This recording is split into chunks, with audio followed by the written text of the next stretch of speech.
Hey yo guys, Terrible here, my name is Michael and I'm back with some more Shadowverse action. Today we will be doing some AA2 laddering with the deck list I showed off just yesterday, Aggressive Shadowcraft. So before I was actually AA1, I just recently passed into AA2 using Aggressive Shadowcraft, and I think it's a great deck. I actually plan to take it all the way to Masters. Once I'm in Masters, I may try some other decks, some meme decks, some fun decks. But currently, I think this is a pretty great deck to use. Anyways, here we are with our first match. Let's see what it is. Okay, got this background today. Oh, we have a Masters ranked Runecraft player, huh? That would be interesting. So currently, Runecraft is almost always Daria Runecraft, just because that's such a good deck right now. There's no real mulligans for Daria, there's specific mulligans. Of course, I really want a 1-point drop, but I like to keep at least 1-2-point drop in my hand. Okay, I don't have a 1-point follower just yet, but hopefully because I get to draw 2 cards as I'm going second, I'll be able to get one. They usually don't have a turn 1 play. If they do, it's either Insight or Angelic Snipe, which isn't particularly dangerous. I did draw the Goblin, so you know, running that for consistency, and it was indeed consistent in pulling out a 1-point 1-2 on turn 1. So this puts me at a pretty good position right now. Oh, that's not as good, actually, but it puts me at an okay position because I was able to get this 1 damage to face without any repercussions, I guess. This is all I can really do. I don't have an option right now, have any other options right now. So Daria Runecraft tends to flood the board. The question is, when will it flood the board? If it doesn't manage to pull off its combos until too late, Aggressive Shadowcraft can usually outrace it. Nefty Shadowcraft, unfortunately, doesn't actually have that benefit. Okay, so this next turn, I'm definitely going to play, you know, Skeleton Knight because it's my only 3-point play. I'm not going to trade into either of these because if I traded into one, the other would trade into Skeleton Knight anyways. I'm just going to try and push damage to its face for later. They could kill my Skeleton Knight and then kill the 1-1 it spawns. That would be kind of annoying, but there's little I can do about that. They've already begun establishing board presence, and I may be losing it. That's a pretty unoptimal play. I think they'd much rather prefer to do that after they've managed to evolve someone, so playing Piercing Rune that early suggests that he doesn't have a very good hand. So I only have 2 followers. I'm really only going to play these 2 followers. I could use the Ghost to go face. I'm not going to, because I just want to save this 4-4 and this 2-2. It's a pretty significant board. It's pretty scary. Unfortunately, Levy, Ancient Wizard Levy, or whatever his name is, can actually take down this board pretty easily by evolving and then attacking. He can play that. He can also Levy. Oh, so there's no Levy. Interesting. Well, he still has 3 points, so he can Piercing Rune, he can Kaleidoscopic Glow. In general, this deck just has a lot of good board control options, a lot of really annoying ones. Okay, that was the 2nd Piercing Rune, that was the 3rd Piercing Rune. So he's out of Piercing Runes, which is great. He only has 2 cards left in hand. I kind of have to hope one of them isn't Daria. Okay, so I have 2 options here. I could Dance of Death him, this thing, and go and deal 2 damage to face, and just not have anything on the board. But my hand's pretty poor right now, so I actually think playing Phantom Howl now to get 1 soul conversion off of a ghost is helpful. I'm probably going to trade into this, just because it needs to be gone. It's good for them to have no board presence. But, the question is whether I evolve someone to deal more damage to face right now. If I do that, that's 3 to face, 2 to face, that's 4, puts him at 12. 12 is an okay point, but I can also evolve this next turn because I have the 4 Necromancy to do more damage to face. So I think I'm actually going to save one of my evolutions right now. I'm not sure that's the smartest move, because going to the late game versus nearly any deck as aggro is a pretty bad idea, but because I'm not really getting anything special out of dealing a bit of extra damage, I think I'm just going to save these evolutions and hopefully be able to fight for Boyd later. Fighting for Boyd probably isn't a smart idea versus the Daria decks who can flood Boyd very fast if they get lucky with Daria. But, as I said before, I don't really think I have good options right now. Looks like they got a pretty dead draw though. Being forced to use all those cards on oh gosh, I lied. It wasn't a dead draw. They were just cycling their hand so they could pull this combo out. Well, I hope they get a dead draw now, but I haven't seen any Oglus, I haven't seen any Emilus, so... And I haven't seen any Blade Mages previously either. So I probably should have pushed damage to its face, but as it is, they have lethal already, and I don't think I have a chance.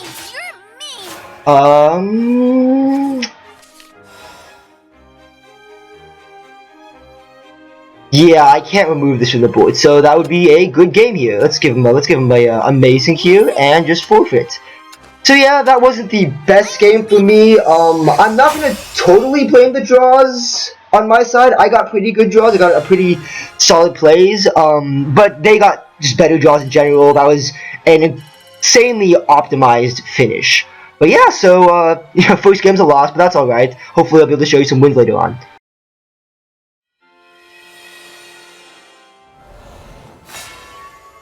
Alright, so for this one, it looks like we're against Shadowcraft. Shadowcraft's kinda crazy. I don't actually know what it does right now. So as I said in my deck review, I do keep this as a 1-point follow, especially because it's turn 1. I'm going first.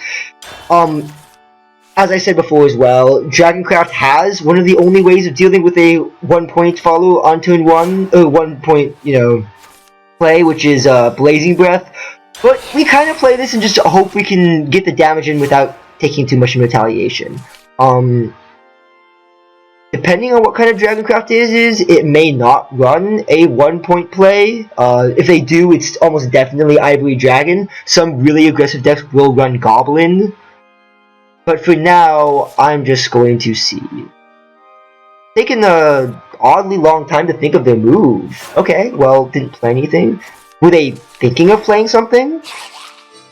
Anyways, I'm going to do that. We're going to play this. I'm actually going to Soul Convert this. I'd really like to have this board presence early to smack face, but I was actually kind of running out of cards. And with Soul Convert, I actually have pretty good next turn plays. That's really annoying. Maybe a reason I should not have Soul Converted. But little I can do about that now. I think I'm gonna play these two. Hitting face is useless right now because Unica is just going to heal it up. But I don't really have a choice, as I said before. Yeah, this isn't a bad hand by any means. Them pulling out the Unica early is really annoying for me, especially because I had no 2.22 to really contest that Unica. But, it's still pretty early, even as an aggro deck is concerned, so I could still take this back. That was a really annoying trade to see. It was a smart trade, it was the value trade to do at that point in time, but it means I lost a stupidly annoying amount of damage for little else. While it may seem smart to trade this into that, so that I could save this, with the evolution, they would be able to kill this anyways, and it just isn't worth the resources it would take. I'd rather keep this... I'd rather let it get killed just so it can spawn a bit more board control, I suppose. Some cases you will trade into a 2-2 to save a 3-point play on the board. This is not one of those times, I believe, because I'm just trying to... Ooh, that's annoying. To force them into, I guess to... board control. That's an interesting choice. I'm probably just gonna dance a death that, and then I'm just gonna dance a death that and push a bit more damage to its face. So that was an annoying turn. As a Shadowcraft deck, they usually have ramp. He's only pulled out one ramp so far in terms of Aelia Dragon Knight, which is kind of interesting. Draconic Fervor is a card in that deck that I really have to watch out for. It's pretty expensive, meaning they won't have board presence, so they won't be able to establish a board when they play it. But it's also really annoying because it heals an annoying amount. Okay? Okay, that's a second evolution already, huh? I mean, unfortunately, I've been trading 1-for-1 with evolutions. I don't enjoy that. But maybe I can solve that this turn. So, Time to go a little wild. I have this to refuel myself next turn. I'm just trying to keep a board presence before it gets too late game and they get their really big cards like Dragon Guard, like Forte, that kind of stuff. In fact, he can play Forte now. He doesn't seem to be an aggressive deck considering the way they played previously. In fact, almost definitely not an aggressive deck now that I come to think of it. But even so, Forte is a really good card. Really big and scary. Okay. That's annoying. But that did force them to use their last evolution. So that's a good thing. It's difficult to be first and yet ahead in evolution sometimes, especially when you're in an aggressive deck. So I'm gonna start drawing cards. Hopefully I'll be able to pull something fun. I'm not sure that's the smartest move considering I have no board, but none of my cards in my hand would have been really able to fight for board well, and I would have had to use an evolution to do it at least. So now that's really annoying. That's really annoying. But anyways, as I was saying, having the evolution actually now allows me to kill that without losing board. In fact, I still need to keep... I get to start establishing board again, which is really nice. It's getting to the late game. They have 10 points, I have 8. It's actually really pretty late game. Most of the time, here versus a Shadowcraft deck, I would just lose, but they've played surprisingly passively so far. So I may have... Oh my god, really? Okay.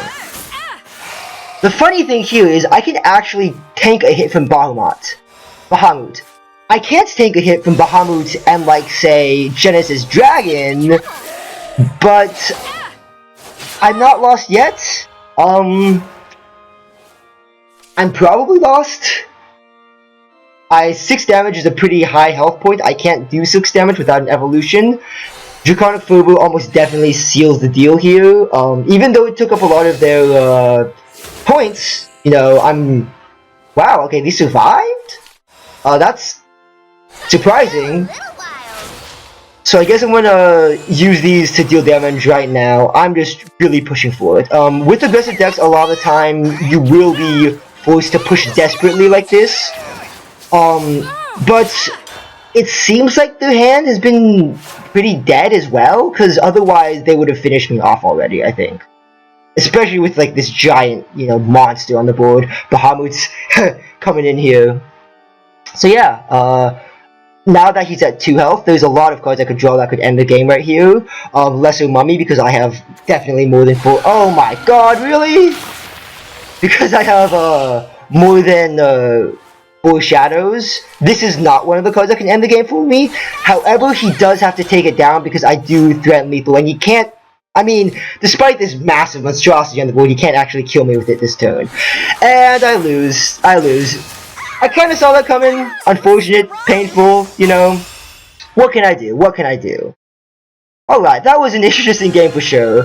I did not expect 2 losses in a row. Am I dropping back down to AA1? No, I'm still AA2. That's solid. I didn't see that guy's ranking. But anyways, keep going, I guess.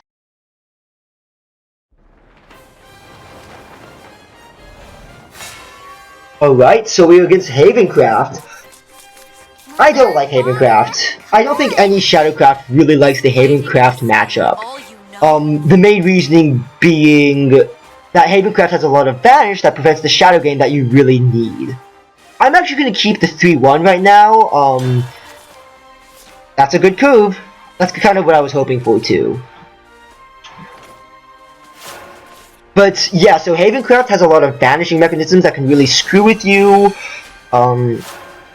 If you can force them out early, that's kind of nice because it means your mid to late game or whatever excuses you have for a mid to late game in an aggressive deck don't get banished, which means you can potentially push more damage to face. but that's not the best, necessarily. Anyways, the reason I kind of like Havencraft sometimes is that they do tend to be slow to start if they're not Garuda Havencraft, that is the aggressive Havencraft variant. They tend to play things like, their main follower source is from amulets, which, okay, I said slow to start. This guy apparently knows how to play Blizzard's aggro and has just decided to start kicking us off. I'd like to play these two. It gives more stats than this, but that card is on curve and threatens more damage to face directly, I guess. I mean, yeah, a little bit.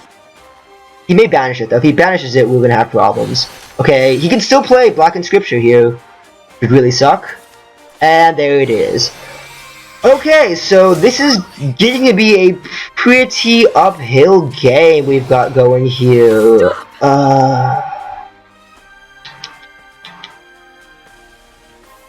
Do I play... I think I just flood the board, especially because I expect a Priest of the Cudgel next turn. I would like at least one of these guys to survive Priest of the Cudgel. I don't look forward to Priest of the Cudgel, but I expect it. So yeah, usually versus Havencraft, this deck actually isn't so bad. Unfortunately, right now, they've really been able to force my hand. Okay, that's not so bad. They heal the damage, which I'm really unfortunate they got the maximum value out of that heal. But at least it allows me to keep a little bit more of my board than I would have been able to do otherwise. So I'm gonna do this and Soul Convert.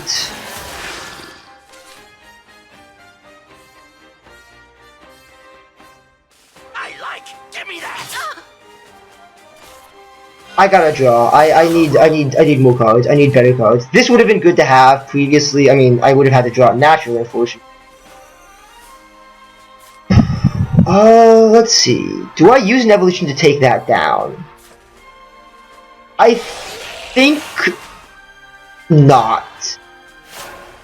Mostly because if Havencraft ends up getting enough of a board presence, they win anyways. I want to save these evolutions for better times right now. So anyways, it's turn 6. Usually I'd be afraid of a Themis' Decree right about now, but I don't have any board to fear the Themis' Decree. That's an interesting card. I've seen people run it quite a lot. I don't like the card myself. But, I mean, it's there, people use it. Okay, so I could Dance of Death this, evolve, and hit face. I think that's probably the right move. I could also establish a Cerberus, kill this and evolve that, kill this and hit face. This triggers next turn. Not something I really want to see, unfortunately. I think this game is pretty much lost. But, you know, a good rule of thumb is to never give up games until you're at the very end of a game. Until you see lethal on the opposing board, I suppose. But it's feeling pretty full of despair right now. So the reason I use Coco over Mimi is just because Coco is harder to use. You need a follower on the board to use Coco. Mimi can just be, you know, hit face anytime you want it to. So yeah, so I mean, this is not a pleasant sight at all. Not only do they have like a pretty significant board, it's their turn, they have an evolution point left, they can kind of do whatever they want. They can even trigger this if they wanted to. I'd prefer them not to, I guess, or maybe I'd even prefer them to. I don't know, man. I don't know, guys. It's getting pretty unpleasant here. They're thinking about something. I don't know why. Oh, come on. Really? You haven't salt the wound, man. Ah, that sucks. Are you gonna evolve this and kill this? It doesn't matter. I'm pretty well and completely screwed either ways. But my next turn will probably be Dance of Deathing this, and then playing Spartory Sergeant. I may evolve Spartory Sergeant to take this down. I don't know how much that will help. Especially because, well, this doesn't activate yet. Tribunal doesn't activate yet, which is okay. So I have, like, pieces of the combo in hand, but it's not really going to help because almost definitely die next turn, I suppose. Well, I mean, not now, because I killed that. If I tried to play the combo, it would have not been difficult, I think, for them to find 2 damage. Even without that. So it's not as hopeless as... Oh my god, really? Really? Alright, well... I have to try and kill them next turn. That's for sure. The question is, how am I going to do that? So by next turn, they haven't pulled out any activators for amulets yet, which I'm pretty surprised about. Well, okay, this is definitely gonna be played. This is definitely gonna be played. This is more on curve, and I think it's actually smarter because, you know, this can be used like that anyways.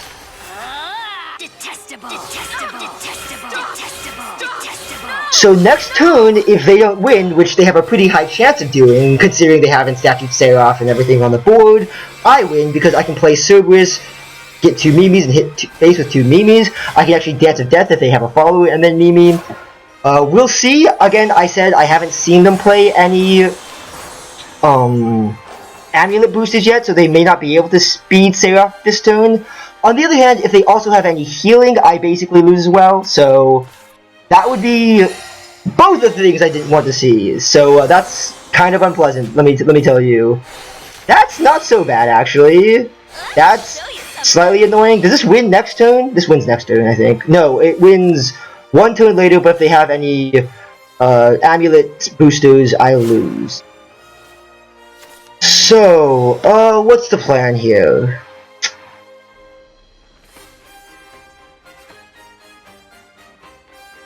See, I don't have enough points to play everything. I could hope to draw a Phantom Howl, but the only follow I have is Cerberus, and if I play this and then Soul Converter, that puts me... I can't play Phantom Howl anymore, I'm out of points. So, as I say, don't give up until the very end. We're going to keep trying here. I don't see much hope in the future. Do this first. Sorry, gotta go. It's the pits for you. But you never know, And plus, you know what? The Seraph animation is really cool, so I'll let you guys watch it. That's why I'm doing this. I'm gonna let you guys watch this really cool Lapis B, you know, animation. That's one of them. He just needs to do one more and I lose. Oh nope, that's the last one. Alright. So, I wasn't actually that far off from winning. I've been getting a lot of close games these last few rounds. I'm kind of disappointed, actually. Winning 3 games in a row that close? We'll see. Anyways, I think that actually puts me... Oh, man, that puts me down to AA1. Come on, guys. Come on. Anyways, let's keep pushing. I'll definitely be able to show you a good game one of these days.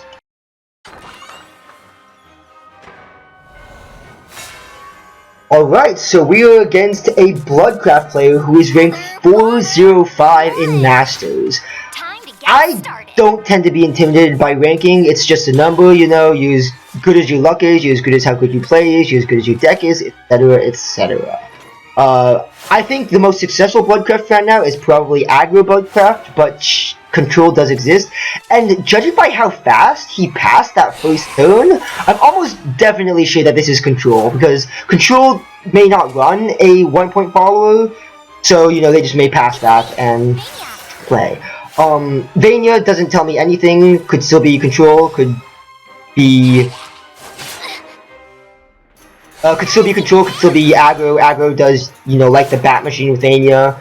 Turn 3, he can summon 2 bats with one of the cards. Yep, summon Bloodkin. So, I still want to stand by the fact that I think this is probably Control.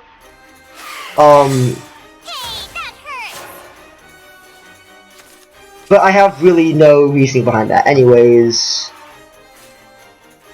it's usually smart to trade into these bats because on turn 4 they can play that one card that deals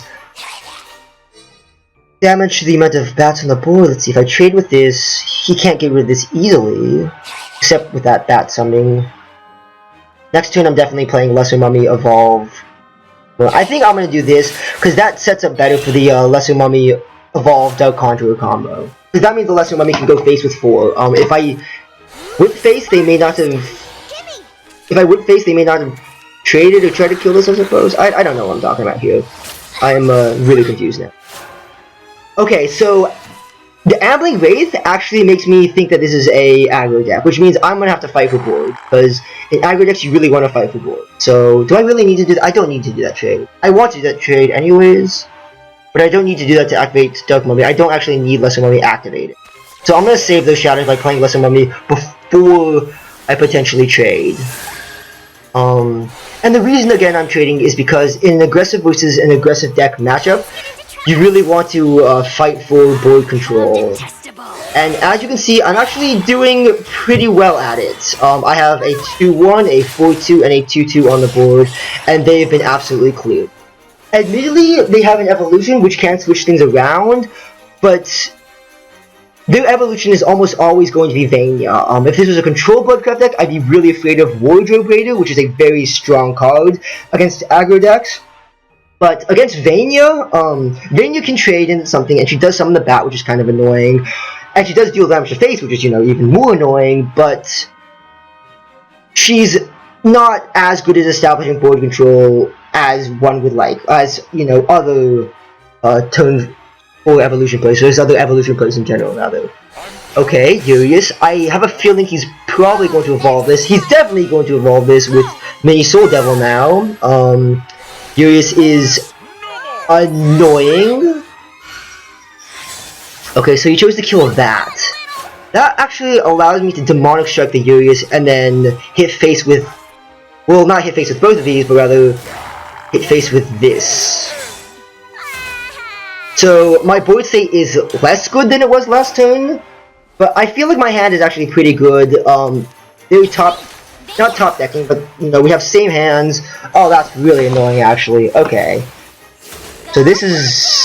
He's gonna evolve this almost definitely here. Oh, no evolution, huh? Okay, let's see.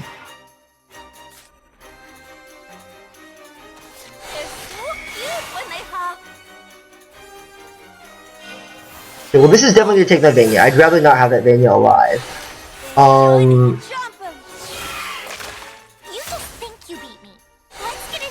I really want to draw with this Soul Conversion actually, but see, if I leave a bat alive, they can both trade into this.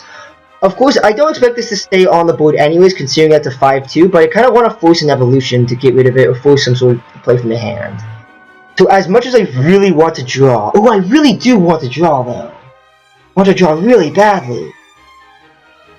Detestable. I think I'm gonna draw. I think that's pretty important. I think it was worth it because 2 Lesser Mummies is actually pretty threatening because I have the 8 Shadows. This deals 2 damage to face, so that means she has 12 left. 2 Lesser Mummies, 1 with an evolution, gives me 6 damage. That's another 2 damage, which I'm really appreciative of. That's kind of annoying. But they played the whole hand, I just realized. They played their entire hand. So, that's actually a good thing. I like that. Okay, so let's see. Okay, so that hurts. I'm in 8. That's actually not in range of as many things as one would like to think. So despite... I'm now at 7, actually. So 7, I'm in range of...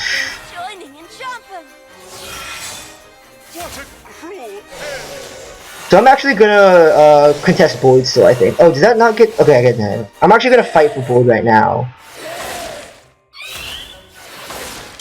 Just because with 3 bats on the board, they can easily reach 4 damage with something in their hand.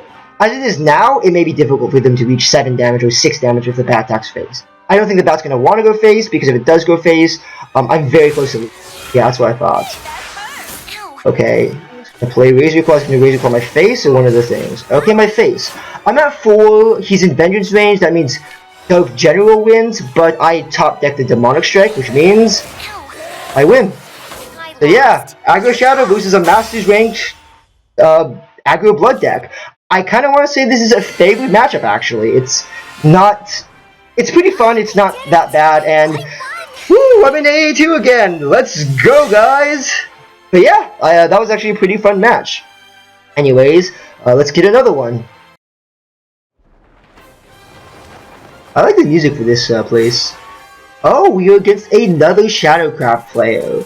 So, currently, Shadowcraft is almost definitely running Control and Nephthys Shadowcraft, which means they're pretty slow and allow me to hit face a lot, especially if they play cards like Lurching Corpse or Attendants of the Night. I'm gonna keep the 2-drop because I don't have it. Ah, curve again. This deck is surprisingly consistent with the first turn draws. Looks like they got Ode on their card back, so maybe that means they are indeed playing a last words based, maybe Nephthys Shadowcraft deck. Who knows? We'll see. Okay, a Skull Beast. Skull Beast suggests that it may be actually aggro. It could be an aggro deck, or it could be a control deck without Nephthys, without the last word, because running a Skull Beast really screws with Nephthys RNG near the end. That tells me nothing. That is a better play than mine this turn. Just unfortunate for me. I'm gonna play the Skeleton Knight. As I said in the deck review video, I usually play Skeleton Knight to have a better board early game, which is good actually right now, because if they kill Skeleton Knight with, say, Undying Resentment and then trade this into the 1-2, the Skeleton Knight can still hit this card. The skeleton from Skeleton Knight can still hit this card, which is good. Okay, that's an annoying card. So yeah, he did go into that. I'm not sure if that was the best move. I think Skeleton Knight would have removed more damage. I'm gonna do this. This is a great value trade, and of course, we're gonna start going face. And of course, we're gonna play these two to establish some, pretty solid board. This is a pretty scary board, I'm not gonna lie. Anyways, so the fact that they're running Rabbit Necromancer suggests to me that this is actually an aggressive Shadowcraft deck. Because that's not a very good card in Control or in Last Word based decks. Also, I haven't really seen any Last Word synergies, although the first one really comes out about now, which is Ode, but I didn't see Ode either. Could evolve that, and then maybe play a... Okay, is it good Necromancer? You got the Necromancer? I got the Necromancer. That's a card. You may evolve this, hit this. That's fair. Alright. So, he actually set both of these to 1, which is great, because that means I can use Phantom Power for Word Control. I know the thought may seem kind of strange, but, like, right now this is a really optimized board to use Phantom Power on. I can clear the board, get this thing evolved, hit their face for 3 damage. I can play Skull Beast. I get 2 damage off of Phantom Power as well. Which sets them to 8. Gives me this pretty solid board. They don't have a board. They have 3 cards and, evolutions left, so they can definitely get a board back pretty easily. But as it is now, they're kind of scrambling versus, my admittedly small board. Demonic Strike, good card right now, because it's one of the finisher cards, and in combination with basically any other finisher, I'm pushing just a bit more damage to its face. Can you get rid of this? If you can't get rid of this, this is another 3 damage next turn, which is great. I like that a lot. Right. Oh, and that is actually... The game is not over yet, but I have lethal next turn in, all the ways.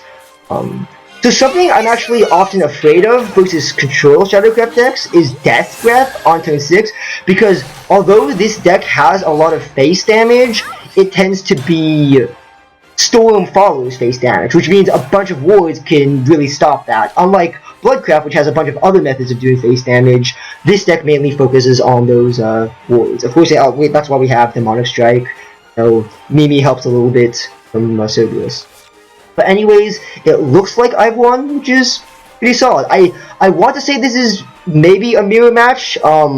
This card I do not think is a good card in aggressive Shadowcraft decks, because it's too slow, it's just too easy to play around. It may guarantee extra damage to its face, but, I mean, you have a lot of other 2-point plays, and they're just all better than that, I think. Oh, okay. It doesn't synergize with this, I believe, because it's when they're destroyed, not when they're banished. So, unfortunately, that doesn't really help this person much. So as you can see now, they're struggling for board control with me. It's too late for that. I have lethal in my hand, like 5 different ways. So yeah, I think this card could be cool. I've actually seen it with Ghost Town Sexton and Phantom Howl, which actually allows you to get, you know, quite a bit of boosts, but I just don't think it's very good. So yeah, there's another win for Aggressive Shadowcraft. Woohoo! We're climbing again! After those losses, you know, I kinda needed that. Alright. Get one more game. Alright, so we are up against another Masters Rank player, this one playing Forestcraft. So, the common Forestcraft deck right now is Combo Forestcraft, I believe, which uses 0-point Goblin Mages from Fortune Hunter Tina, and 0-point Fairies from Elven Princess Mage's evolution effects, to get a lot of 0-point followers, and then just make a huge Rhinoceros and hit face. I believe the damage point is 14 damage on turn 7, so we're gonna try to not take that. I feel like Unica's probably the best play. These two have extra effects that could activate later. Unica's not particularly helpful right now because they have no board and have taken no damage to its face, but yeah. So Sylvan's Justice, common move to do. It would have been nice had I had a 1-point play to start poking face with right about now, but I didn't, so yeah. This dies to Sylvan's Justice the same as Rabbit Necromancer does if he chooses to play that. Elfchild May is better versus this card than it is versus Rabbit Necromancer, but... What? Alright.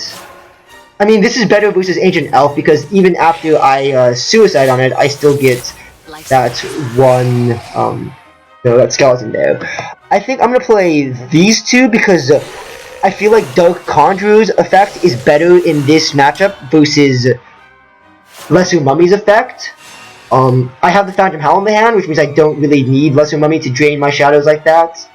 So right now I'm expecting Elven Princess Mage, or I guess Fairy Ancient Elf? Oh, he's desperate! He's not putting up a board versus an aggressive deck. He's getting kinda desperate, isn't he, now? He's supposed to draw cards. I guess that's... And he had to use an evolution that doesn't help with the future Rhinoceros combo. That was the better trade for him to get with that card. I'm unhappy about that, but little I can do. So, as I said in the deck review, Rabbit Necromancer having 4 health is actually great. I'm not going to trade it into that, but if I didn't have Dark Conjurer, I could trade it into that and still survive, which would be great.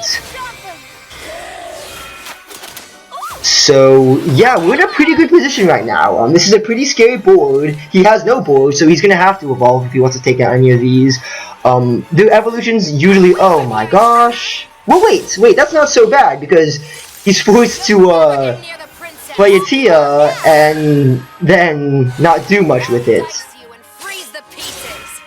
Oh, that's me of her. Wow. Dice me and freeze the pieces? Wow, okay. Not friendly. Could Dance of Death this, but I think I'm gonna combo Phantom Howl and Soul Conversion here right now. Phantom Howl is especially good because I actually get to trade with both of these evenly. Tia's not a big threat, but they can recycle it, and I find that really freaking annoying. So I'm gonna do this anyways. I'm also gonna evolve one of these. We're gonna start hitting face really fast and really hard. My board is less good than it used to be. That doesn't mean it's not good at all. Especially because he's down in evolution. One evolution left. I have one of my late game finishers. 2 of my late game finishers actually. So I can play these 2 next to him and do 4 damage to face. That's actually pretty scary. So yeah, unfortunately it seems like they drew really badly. That is a good card actually though. I really hate that card. But while usually I'd basically just quit as soon as I saw it, the fact that they were forced to play just that card at this point in the game is really not good for them. I did that because they can actually recycle and replay the card. I don't want them to do that. Maybe I should have saved Lesser Mummy, now I realize, because I could combo Lesser Mummy with Cerberus at a certain point in time. Now I think I really should have saved Lesser Mummy, but I don't have an option right now. So, okay. They haven't really pulled off any attempts at a combo. That makes me think this is actually a Silver Bolt deck. Which means the big card is White Wolf of Eldwood, which will pull a Silver Bolt, deal a lot of damage to face, etc, etc. Will of the Forest, Fairy Beast both definitely suggest it's not a... Okay, that's Will of the Forest. Aggressive deck. Yeah, so I misevaluated this deck at the beginning. Admittedly, my plays may have been approximately this. What? Oh, well, I mean, Rhinoceros is a good card you run in any deck, so... Yeah, and the fact they traded that... I think he's going to be setting up for a White Wolf of Eldwood into Silver Bolt into another Silver Bolt. Unfortunately for them, their hand's not very big right now, and they're at a very low health point. I'm out of fuel too, as you can see. I have nothing in my hand, really, except for, you know, Coco. I'm pretty sure they know I have a Coco. So if they play Fairy Beast now, I lose. Odin, huh? Now I'm just really confused. Maybe this is just a late game focused Shadowcraft deck? I have a lot of ways to draw lethal, and that is one of them. So that is how you top deck correctly with aggressive Swordcraft, or aggressive Shadowcraft rather, versus a Masters ranked Forestcraft player who drew really, really badly the entire game, it seems. So I feel really sorry for them. I had 20 health when winning, which is absolutely stunning. But yeah, so that's the deck. Hope you enjoyed the video. If you liked it, please leave a like, you know, subscribe. I really appreciate that, and I'll see you guys later.